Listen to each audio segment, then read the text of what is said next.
The second reading comes from Matthew 2, verses 1 through 12. This is the familiar story of the wise men, and this is the fulfillment of Isaiah's prophecy to Israel. In the time of King Herod, after Jesus was born in Bethlehem of Judea, wise men from the east came to Jerusalem asking, "Where is the child who has been born King of the Jews?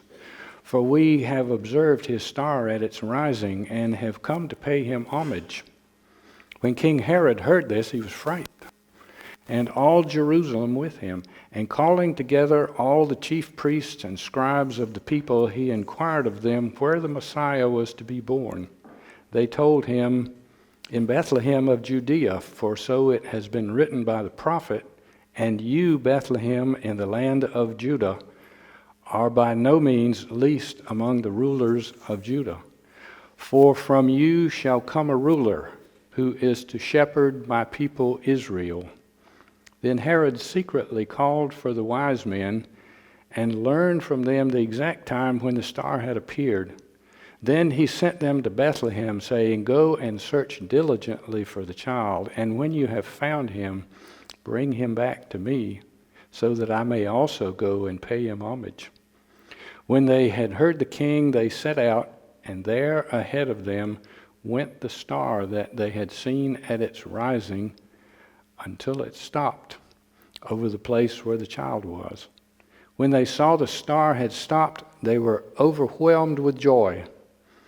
On entering the house, they saw the child with Mary his mother, and they knelt and paid him homage. Then, opening their treasure chests, they offered him gifts of gold, frankincense, and myrrh. And having been warned in a dream not to return to Herod, they left for their own country by another road. Today is Epiphany Sunday. Traditionally, Epiphany is the day of the arrival of the wise men, the 12th day of Christmas. I want to talk about Epiphany. I want to talk about biblical Epiphany, about other epiphanies, and about our own epiphanies. I want to share some of my journey with Epiphany. This may be a little out there. The lectionary put me up to it. An epiphany is a sudden recognition that changes your view of the world. It arises in the mind, and I would include the heart as part of the mind. Epiphany seems to arise capriciously in a flash, seemingly coming from nowhere. But in that flash, it changes your view of the world. It's the ultimate aha moment. The wise men had an epiphany. I think they had two epiphanies, one with a small e and one with a large e. The Bible doesn't give us much detail about the wise men, exactly who they were or how many they were, exactly when it was that they came or where they came from, except to say that they came from the east. And the Bible implies that they were kings or astrologers. We assume that they were men of substance and experience. They were magi, men who knew the order of the world, or at least they thought they did. Traditionally, there were three: Gaspar from southern India, Balthazar from sub-Sahara Africa, and Melchior from Persia, which is now Iran. They were out being wise men when a new star appeared, not just any star, but a star of wonder. They were mystified. Then, small epiphany, the star said, "Something big is coming down. You better follow this star and see what it means." They followed the star, maybe to a stable, and when they arrived, the Bible tells us what? They were overwhelmed with joy. They had come to find some kind of a king, and somehow they had the sudden recognition that this baby, who they found in the most modest of surroundings, somehow they knew that this was the Son of God. That was the Epiphany with the capital E. The birth of Christ had been made manifest by Epiphany, not just locally to the shepherds, but now to the whole world, and they were overwhelmed with joy. They knelt and paid him homage and gave gifts. They were warned by a dream not to return to Herod, so they left by another road.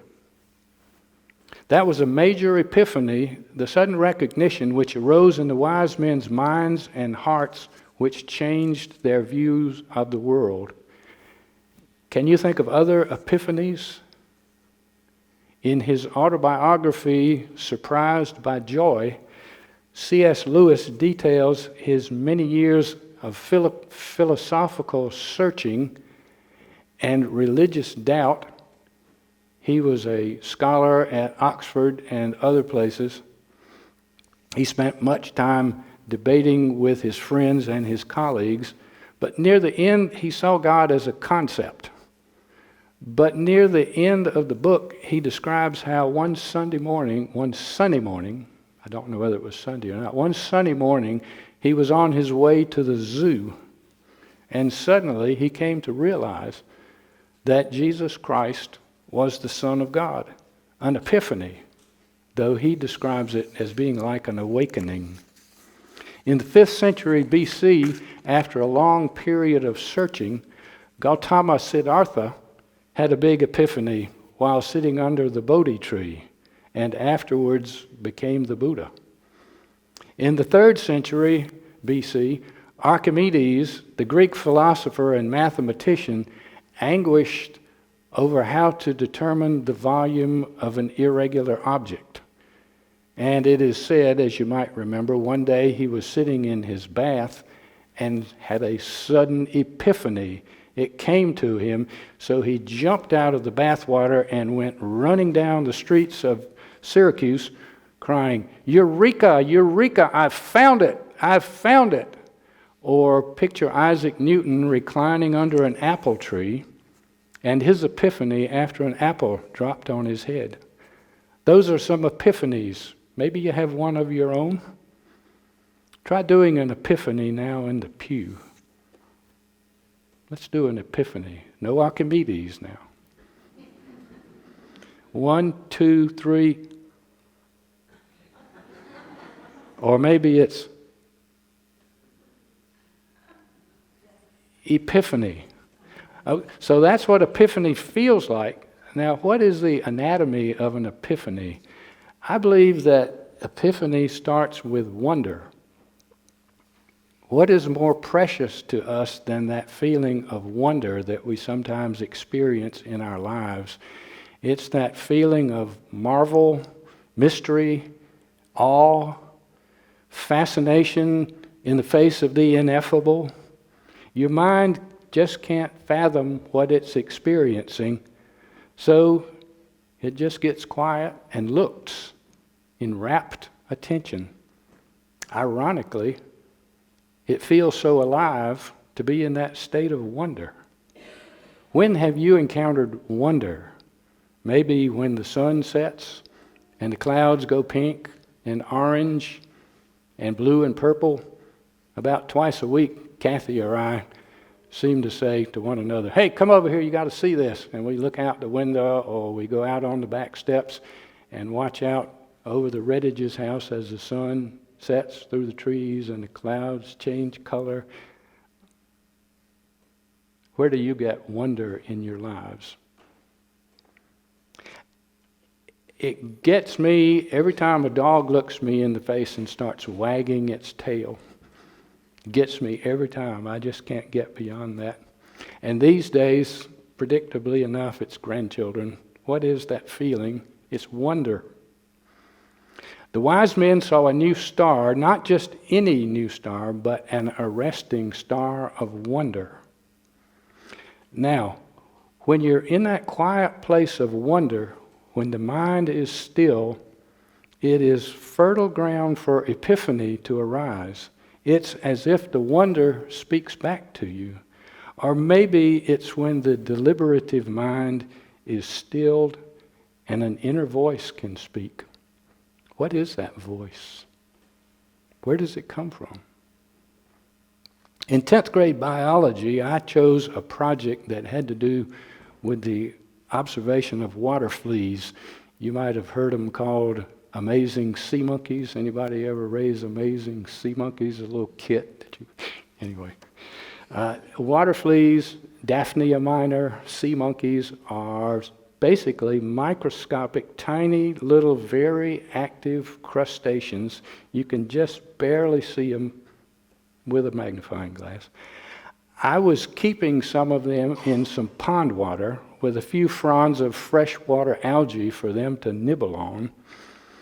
And one day, while looking through the microscope at the critters, I noticed some white specks on the leaves of the algae, and they were hydra, which, you remember the mythological creature, the hydra with the Medusa heads and Hercules? Well, these are tiny, tiny little hydras, which are like a freshwater version of a sea anemone. They likewise are basically microscopic. I didn't even know that hydra existed, and I certainly had never seen any before. Hydra are sedentary. They attach themselves to the leaves and they just sit there with their tentacles waving. So here I was looking at these things, and some of them were even snagging a few water fleas. And I was staring at this aquatic ecosystem, a system that was complete to itself in a gallon jar, and I would never have known it existed if I hadn't put it under the microscope. I was fascinated. I was transmogrified. I was in a state of wonder. But then the wonder seemed to speak back. It said, Jim, you're home. One day, you're going to be some kind of a biologist. And my reaction was, where did that come from? And my next reaction was, hot diggity. So where does that voice come from? Is it the Holy Spirit? Do we make it? Where does it come from? Does it come from somewhere else? I think that's Epiphany. The wonder of the wise men spoke back to them, and the birth of Christ was made manifest to them. But the story doesn't stop there, does it? What happens next? What happens after Epiphany? This is another lesson that the wise men bring to us. When you have an epiphany, what do? You bring gifts, right? What gifts do you bring? Well, what gifts do you have? 5 years and 3 weeks ago, I thought I was happily retired from medical practice. I pedaled my bicycle down to the county agent's office to sign up for the Master Gardener's training program. And on the way back, I noticed that I had absent-mindedly stuck Colby's pen in my pocket. So I went back down to the administrative building to return his pen. And on the way out of the county building, a man inquired as to whether I might have a bicycle tire patch kit. And while I was sitting on the pavement in the parking lot of the county building, I noticed this colorful dress pass by. And a few moments later, I noticed that the dress was on Nancy Lee, who I had not seen for several years since we had worked together in the county hospice program. She was now working, and she retired last week, as a matter of fact. She was working in the sanitation division of the health department. We yacked a bit about where our lives were going, and out of the blue, she said, "Oh, you came down here to sign up for the Master Gardener's program? I thought you came down here to sign up for that vacant clinician's job over there at the health department. You know, they're really in a jam over there." As the improbable, uncanny series of occurrences over the past half hour or so began to reassemble themselves in my mind, I thought, this is too weird. I got that attentive, fascinated, thought-stopping feeling. Call it wonder. And then the wonder spoke back. It said with a grin, "Jim, saddle up your camel. You're not finished doctoring yet."